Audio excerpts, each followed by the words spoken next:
Entitled woman yelled at me for sitting in a priority seat after a swimming competition. I have been swimming since I was about 4 years old and started competing in galas with my school at age 7. My primary school was very good at swimming and would get to the ISCB swimming finals at the London Aquatic Centre and the London League finals every year. This was my first ISCB final, and I was extremely nervous. I ended up using all of my energy in my sprints, not leaving much to get back home on. I was taught from a young age to give up my seat when someone really needed it. We had to walk for half an hour from the center to the underground to get home, which meant by the time I got to the tube, I was very tired. I decided to sit down due to being rather drained. I was sitting next to my mother, who was unfortunately on the other side of a glass barrier. I thought I would get to rest and play on my phone for a bit. Boy, was I wrong. At the next stop, an entitled woman got on the train. She saw that there were no empty seats and looked for a person she could annoy into. Moving, she spotted me, the 10-year-old child sitting in a seat, and decided to stand close enough so me and my mom could hear her backhand comments. She looked over her shoulder and said to her partner, "Why does this child have to sit in a priority seat? She can stand up perfectly fine." The woman was 50 to 60 years old, but looked healthy and fit, very much capable of standing herself. I was shocked but didn't say anything, hoping she would just move on. Instead, she kept staring and muttering under her breath, making me feel uncomfortable and exhausted at the same time.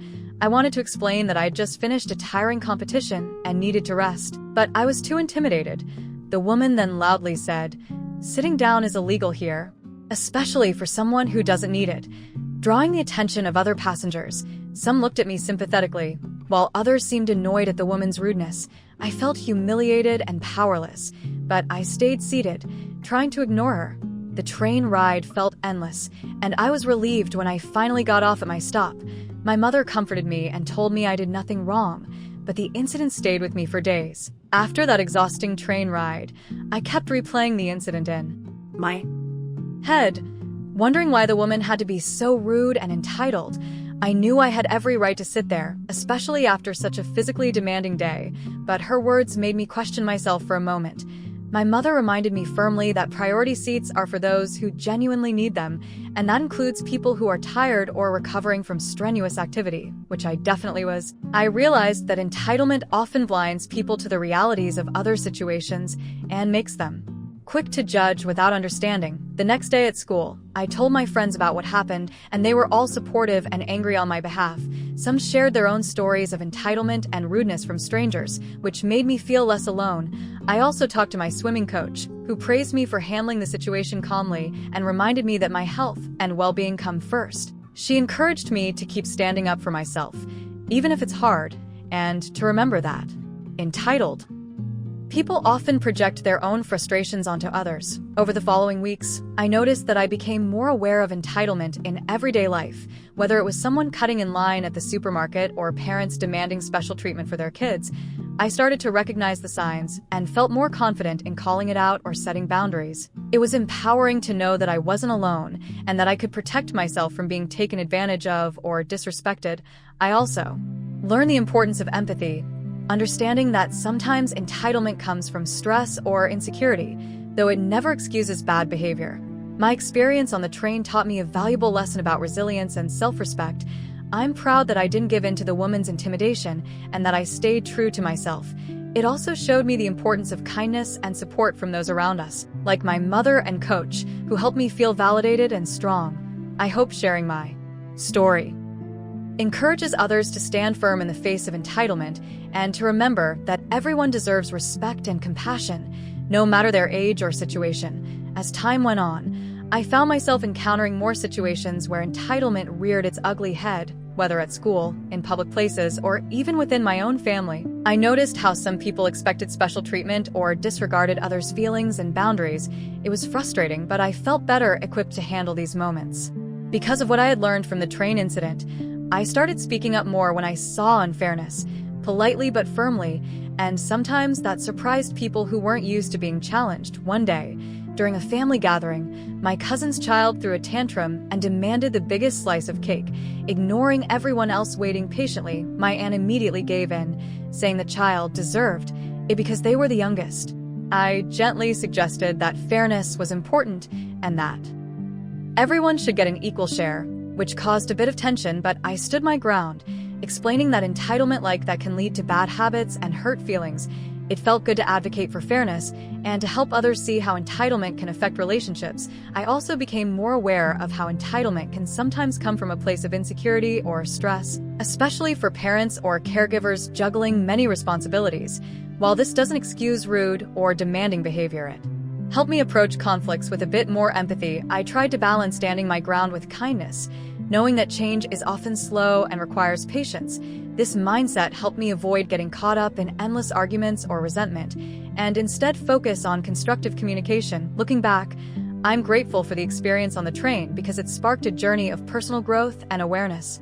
I'm proud of how I've handled entitlement in various situations and how I continue to prioritize respect and fairness.